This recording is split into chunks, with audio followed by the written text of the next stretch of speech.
Hey folks, Wrath coming at you with an update on the free-to-play account. Today I want to focus on SoulMine progression and what I've been doing there. TLDR, Senway is an MVP and champ here. And also you'll notice that my Daniel is almost immortal. And so we'll talk about that throughout the video. So let's focus on the characters that we've decided to choose, why they're here. And then if you really want to skip to the end of the video, I think I'm at level 325, certainly higher than all the other content creators at this point in time. And I think a little bit of that is due to luck, but I would also say a lot of that is due to the team composition and why I've decided on who I've decided. So two damage soakers or tanks up front. We've got Leo and Artis, really aimed at taking either that burst damage or distracting the enemies there. And then Daniel, obviously he's the highest triple S evolved on the account. He does a ton of damage, but also his ultimate, the bear that drops down right there, notice that he causes a stun on the enemy. So that's fantastic crowd control. And then finally, the fourth character that we've decided to include is Senway. Senway, I would say, is fairly easy to build, but more so than that, his summon is also a great utility because you can choose where to place that summon.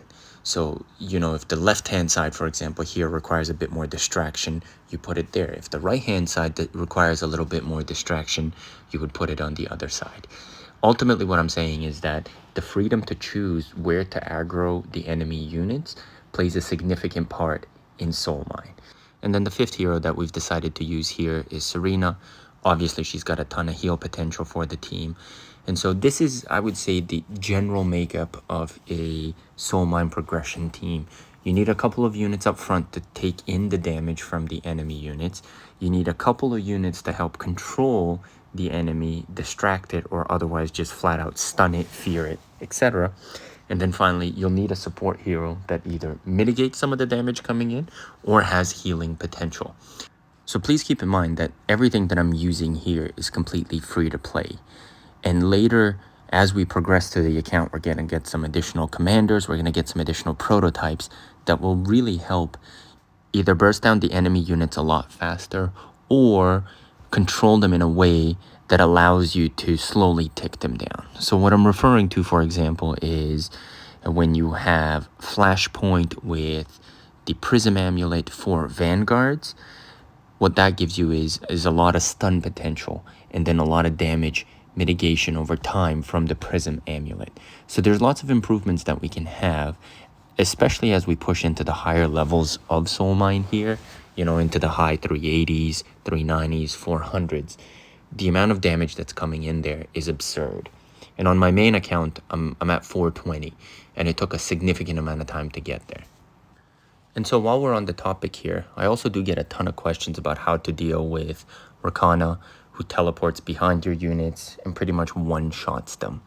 Similar concept to here, right? You either need to be able to identify a unit that's gonna be her target, or have a select handful of units that can take several hits before going down, allowing you and the rest of the team to basically either stun her, fear her, or burst her down. So hopefully this helps you guys. This challenge is really aimed at being 1 month long. And at the end of this series, we're going to give you a full guide on what, I think, and we'll compare and contrast that with some of the other folks who are in the content creator program that are taking part of this challenge. But I think there's definitely an optimal way for you guys to leverage the first 4 or 5 weeks that are scripted. And you might fall back behind in the first week and a little bit behind in second week.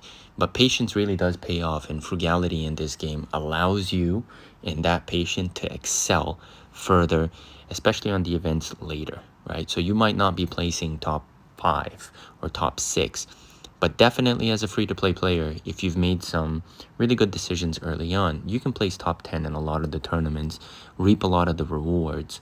And over time, that will accrue into an account that can potentially compete with some of the smaller level whales and even the mid whales, right? If you can get in a server that doesn't have a lot of activity or that has a lot of folks who dwindle out, getting to top 5, top 3 is a potential for lots of the accounts.